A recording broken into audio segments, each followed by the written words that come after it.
Hey, this is BrindleWolf. And I'm Lunaria. You're listening to Rise Awakenings, part of the Rise Radio Network where advice meets action. We're here to spark your growth, lift your spirit, and help you crush your potential. Rise Awakenings, hear the call. Through the static, we break the wall. Your station, your voice where dreams awaken. Rise Awakening, now is the time. Rise Awakenings, let's rise together. I asked them to keep it kind of light since we have a full show. Do you think they listened? No.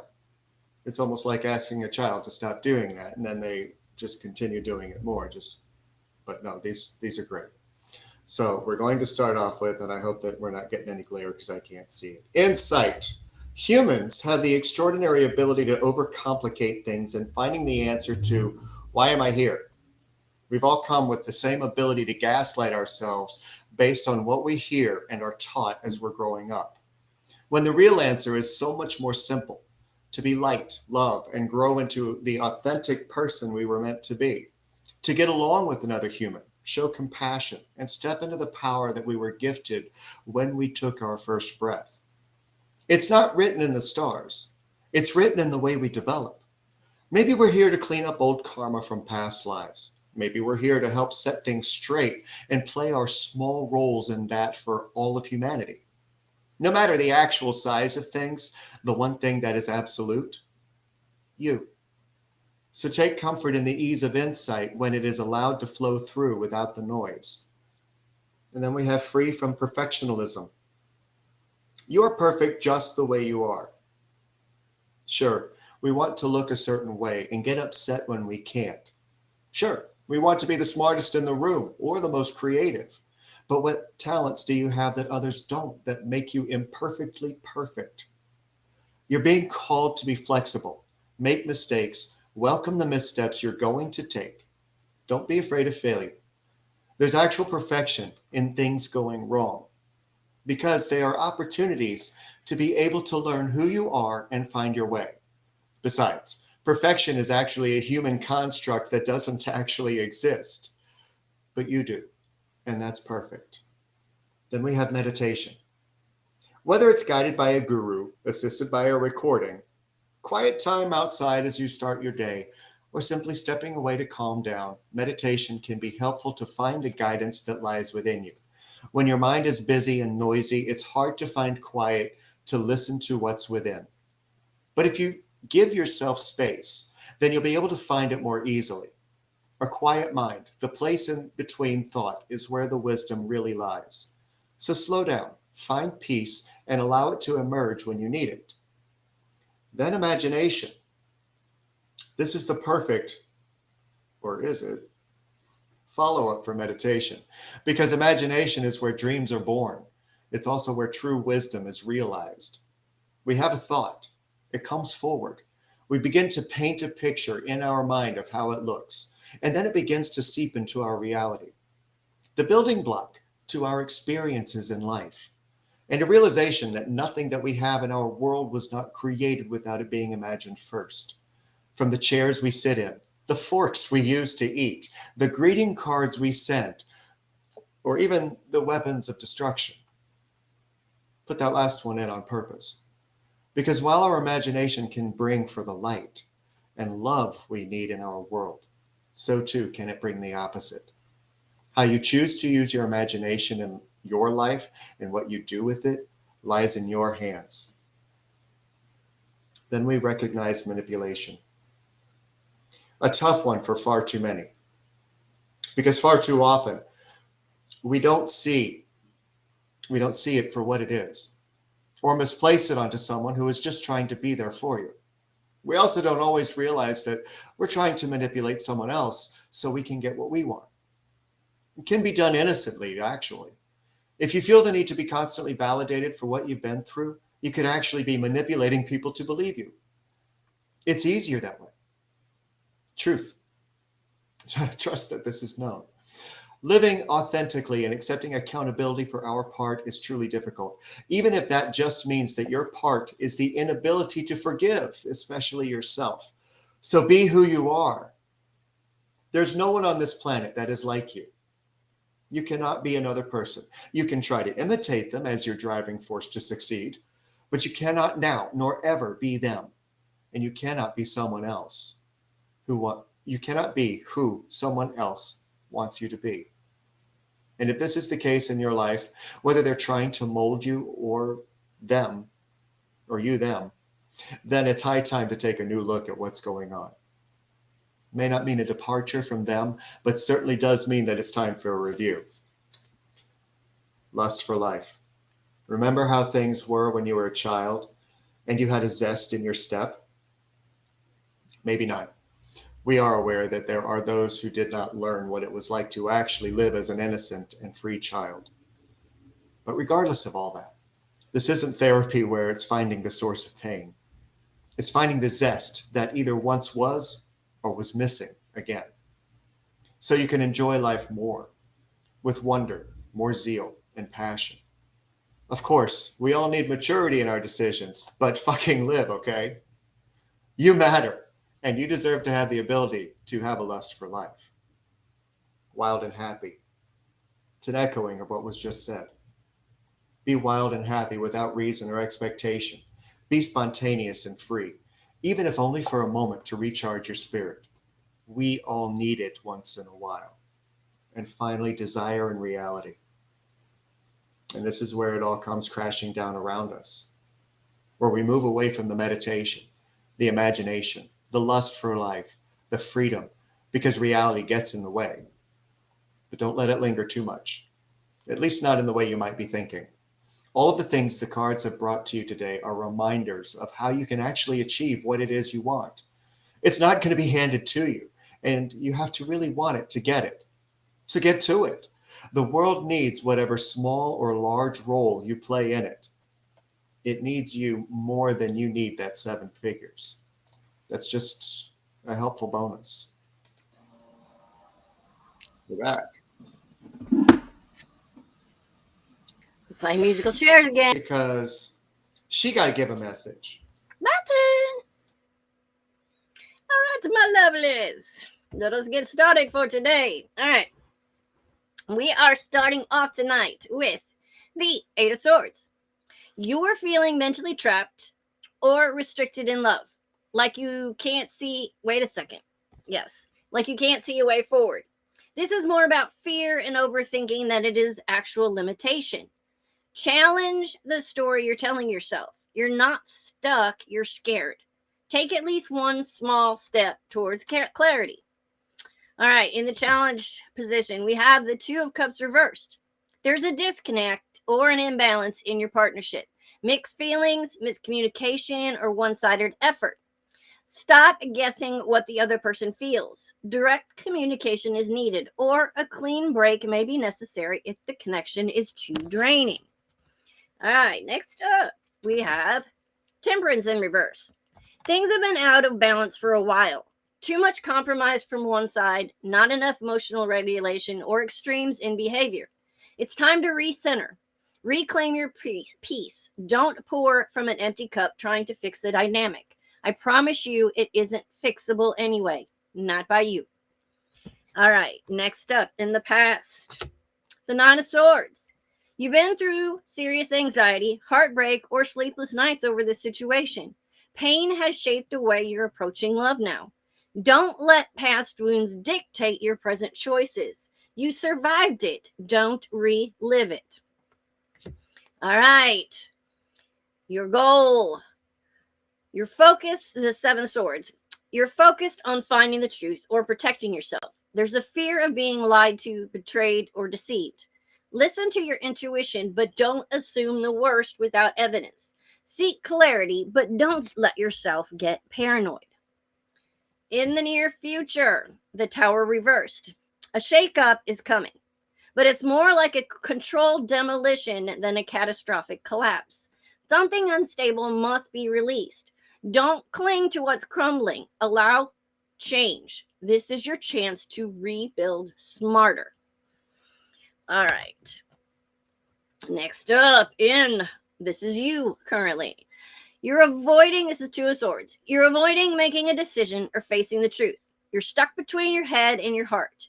Choose clarity over comfort, or a decision avoided may just become a decision made for you. Next up, we have the Three of Wands. Someone around you, or the universe as a whole, is pushing you toward expansion and forward motion because there are better opportunities on the horizon. Look ahead, not back. Love grows when you allow new possibilities in. All right.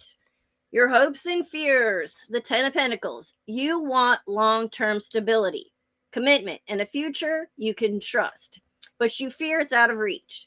Believe that you deserve the long term. Don't settle for situations that can't deliver the security you want. And your outcome, the Six of Swords. You're moving on to calmer, healthier emotional space, whether with someone new or simply within yourself. This is healing, transition, and peace. Let the past stay in the past where it belongs. You're heading toward a much smoother chapter. Don't sabotage it by looking back. You're over the trapped in your own head like the Eight of Swords is. Wait a second. Let me start that over.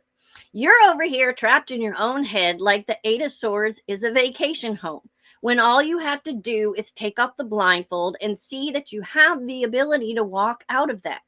This connection is not giving you what it was supposed to give, and balance left the relationship several emotional breakdowns ago, if it ever existed at all. And balance, okay, you've cried, worried, replayed scenarios, and lost sleep. And now you're tiptoeing around because the trust is shaky at best. The universe is trying to help you do a soft breakup from the chaos, but you keep hitting the pause button. And if you don't stop, you're going to get a hard lesson in the fact that this ending is coming. Like it or not, it's coming. When you know deep in your soul that something isn't how it should be, walk away on your terms. Because if you don't, the universe will find a way to end it for you, and it won't be nearly as pleasant. You have to stop avoiding decisions because the universe is trying to tell you that there are better options out there. Your heart wants that Ten of Pentacles, happily ever after, solid, stable, home-cooked love kind of forever. It's time to pack your emotional bags and head somewhere much calmer. And no, you're not allowed to text the past while you're on the road. You're not losing love. I know it feels like it, but you're not. You're leveling up from unnecessary chaos to an actual peace. Let it happen. Please allow it to happen. I'm just going to say the end this time instead of that is all. Oh, and she just plopped back in the seat right in time. Well, Oh, I didn't unmute you. Hold on. Sorry. You have muted yourself. Okay, I did. I'm sorry. Everyone was being loud here. That's okay. Is a little personal. And I might cry again. Just so you're warned. Because I heard something today. Yesterday is over. These are the words I heard that struck my spirit as I was watching an episode of NCIS, honoring the falling of one of their greatest assets, Dr. Mallard. And it hit me. This is what it's all about. When I teach, where I'm going with my calling, to help people realize that yesterday is over. It can't be brought back no matter how hard we try. But far too often we get stuck in the stories of what we no longer have, instead of using those stories to push us forward. I became painfully aware of this as the words written by Kim Holcomb hit my spirit.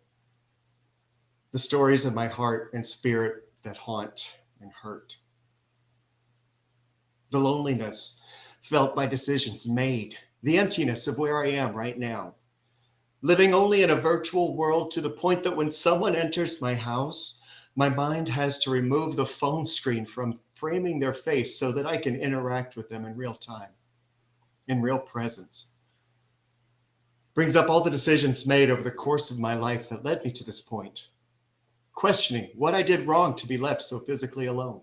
And gaslighting because reasons keep coming up that prevent me from more active in the physical world. Oh, the gaslighting in my mind that goes on. Sounds terrible, I know. And good grief, Brindle, get over it already. But that's the point. We tell ourselves stories all the time about why we do things or why we feel a certain way. But yesterday is over.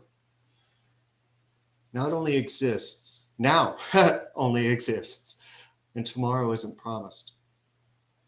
In the song you're about to hear, you're going to hear the lies that our mind can create when we are trapped in a situation where we can only look at what we don't have. Love doesn't go unseen. It just feels that way. Especially when we're caught up in the existence of yesterday. If you relate at all to what you're about to hear, it's time to change the stories that play back. Because there are good memories in there as well. Ones that get shadowed over because of the pain that can be felt when we latch on to that feeling. We can live in yesterday or realize it's over. We can play the syndication of shattered dreams in our mind over and over. Or realize that's all they are at this point. And rewrite the story each moment of each. If I don't make you cry. Kim, this talk was planned, but now it's for you and a lot of other people. For those of you who did not see it, please take a look at the video that I posted the other day after I finished Illuminate. It's on my YouTube, Lunaria 555. Or it's on iHeart and all those things too. It's the after show special or something I called it. But I want you to watch it, especially you, Kim, because that song completely expresses the way I was feeling for years, actually, but most especially for the past few months until the other day. I was in the middle of the show and the reading finally hit me. And I had been talking to Michka before the show about I was sick of how the same reading was coming up every week and I didn't understand why and I couldn't figure it out. And in the middle of the show, it hit me that it was because it was talking to me. Because I have been carrying all this pain, all this past, all this guilt, all this frustration, feeling like I was unlovable, feeling like I was never going to find happiness. All of this stuff has just been going through me. And then things from the past coming up and just bombarding my head with everything, just making me feel so heavy. And I sat there in the middle of the reading and I went, oh my God, it's me that has to let go. And I did. I let it go. I let it all go. And afterwards, I felt this huge relief. Huge relief. I watch the video, you'll see what I went through. But part of that is something that when you're so stressed and you're so anxious and you're so in a place where you're always walking on eggshells, where you don't know how somebody's going to respond. You don't know they come home from work, what mood they're going to be. You don't know what your family's going to be dealing with when you show up for Thanksgiving and you got this and that and everything else. Or you don't even have anybody at Thanksgiving. All this stuff that's on your brain constantly keeps you in that fight or flight mode all the time. Do you know, remember have you ever been almost in a car accident? I don't know if anybody else experiences this, but when you're ever to slam on the brakes, I get this tingle that goes up my arms and just like this, That's what I describe as that fight or flight. Think about being in that all the time. The amount of cortisol that builds up in you, and the amount of stress and tension that puts on your body, on your mind, on your spirit, everything. I honestly think that my feelings the other day were that release of that stuff. That cortisol, that pain, that everything that's been bombarding me for so long had me feeling physically horrible. And since then, it's gone. Sure, not everything's perfect. I'm still letting things go. I'm still thinking about things. I still got to deal with stuff. But now I can look at it and go, oh, it'll feel better. I can let this go too. If I remember something else, I can let this go too. I can say I'm sorry to the people I need to say I'm sorry to, and I can forgive myself, and I can move on. Because like Michka said, yesterday's gone. It's not coming back. So let those things that happened yesterday go. What's happening now is all that matters. So deal with the now. And let that other stuff go so that you can finally relax. And instead of manifesting, I need a new car, I need a new place to live, I don't have enough food, I don't have the right person in my life, manifest happiness. Manifest the peace that comes with being happy with yourself. Because then none of that other stuff matters. They're not going to change the fact that you're already happy. Become happy with you. You can do it. I promise you, you can do it. And that is all I have.